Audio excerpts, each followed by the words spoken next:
Hey everybody, Beer Leaguer here with another long-term product review. This time I'm talking about the blades, the runners that I use on my skates. These are Bladetech blades. This is another Bladetech one here. And I've been using them for about a year and a half on my skates. These black ones and these also mirrored ones that I showed you. And I've been using them exclusively on my skates. And so I'm going to kind of talk a little bit about what Bladetech is, what makes them different, and what I've thought about them, and is it worth it to get those. So first thing with Bladetech that they have is, you can see this here, kind of this little hook sort of looking thing on their blades that goes up into your holder.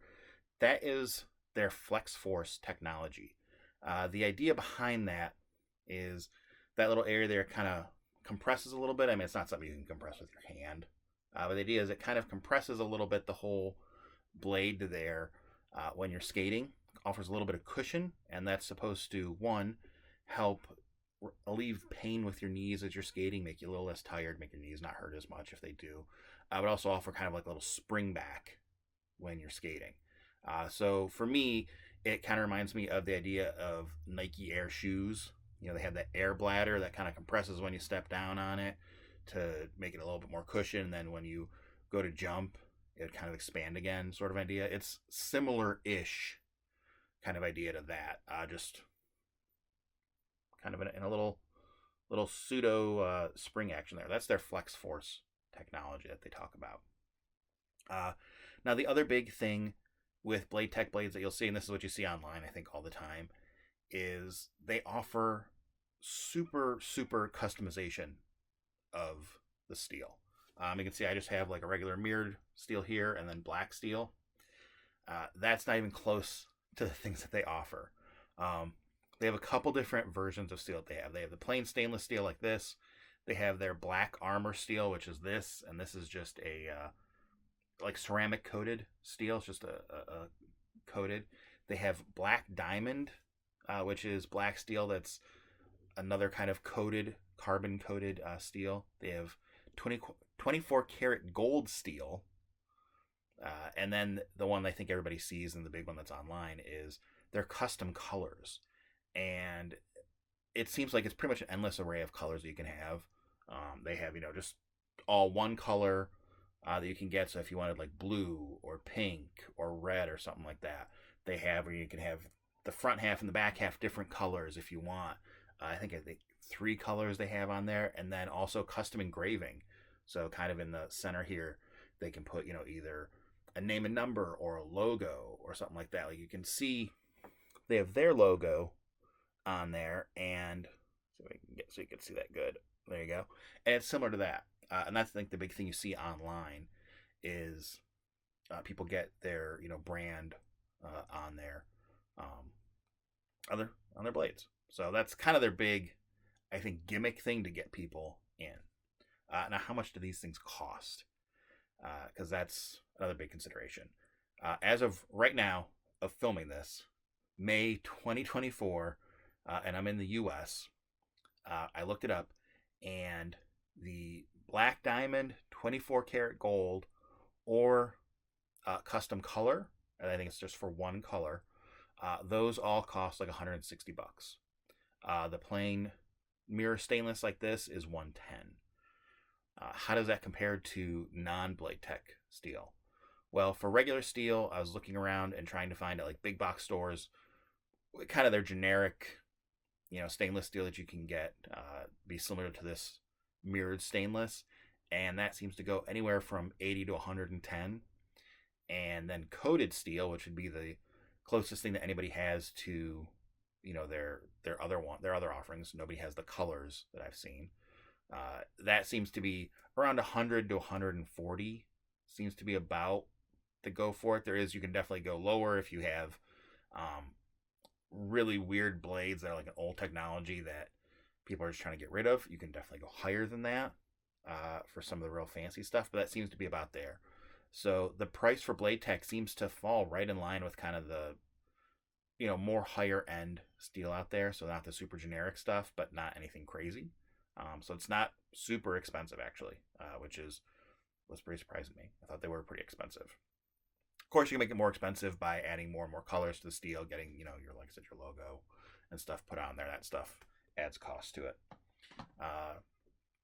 And then just ordering process, super, super easy. You get your sizing. They have a great videos and stuff like that online explaining how to find the sizing for your skates. And because it's not just sizing for your skates, it's sizing for your holders that you need to get. And finding that and figuring all that stuff out. They have stuff for figuring out if you want to get a profile on there or not. If you can get your blades to come back and they're completely, unsharpened, unprofiled. And if you have somebody take them to get them done, you can get them done by Bladetech. It's pretty easy process to go through. I really liked it. Their profile assessment tool is actually really cool. I used that for the stainless steel blades here that I was using in the beginning. This is a generic, like, single radius profile. This was to match the steel that I was replacing.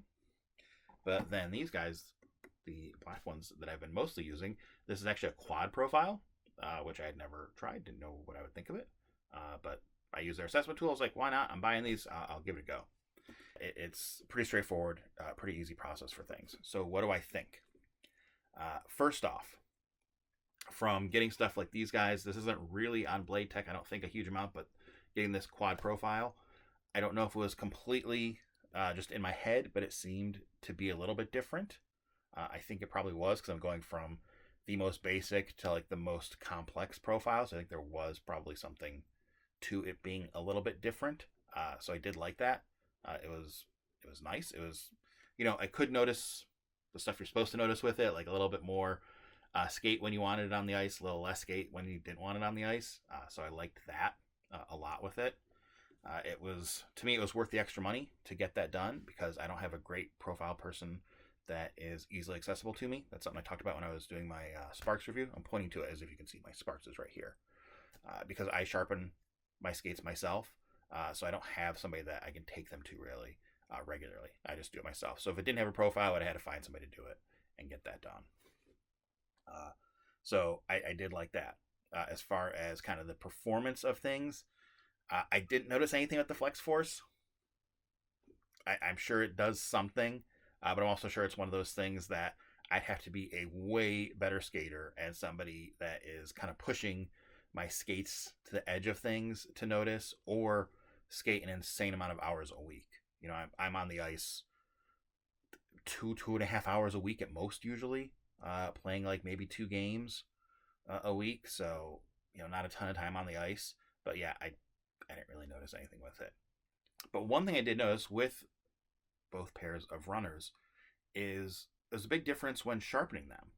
I noticed with the stainless steel that was sharpening them, there was definitely less burrs going through and sharpening it. So it was a real quick and easy post-sharpen kind of cleanup on there. It was almost didn't need to use the honing stone really at all, just kind of a quick wipe with the leather strop, and that did a great job. But then especially with these black coated ones, and I've sharpened some other people's various other coatings that they have on their blades, and I usually use like a rubber stone to take care of that. And I noticed on these, honestly, there's a lot of times, and admittedly, I sharpen my skates a lot because I have the Sparks. I sharpen usually every 2 or 3 games. And I know it doesn't do a big sharpening, but, it's kind of just a quick 1 or 2 passes to get everything pretty consistent. And I've noticed with these ones, and again, these ones are the Black Armor blades, is really, it's just, I sharpen it, and I just do a quick wipe. And that's it. That's all they need, which is great. And going between that and then also by sound of what I hear while it's sharpening. Again, go back to the Sparks review to understand what I'm talking about with that if you don't know. But from what I hear with the sharpening is it's not doing a whole lot. I could definitely go a lot longer than I do between sharpens. So I did notice that. So that's something I noticed with both of the blades. Both kinds of them is they really do seem to hold an edge really, really well. And this is admittedly my first time using any kind of like premium steel in my skates.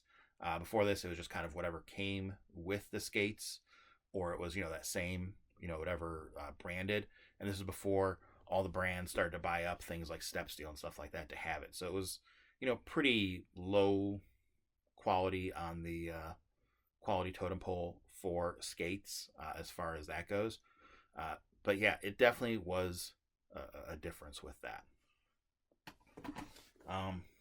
One other thing I should throw in here is one thing that's nice is when you do order your Bladetech blades, is they come in. This is how they get shipped to you in this handy thing. And the thing that I really like about that is this is actually how I store them, and this is something I keep in my bag.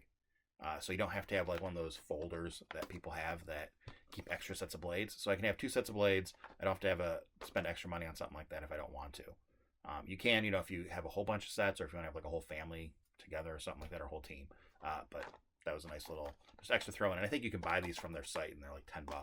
But when you order them, you get them. So to sum everything up, would I recommend Bladetech Steel?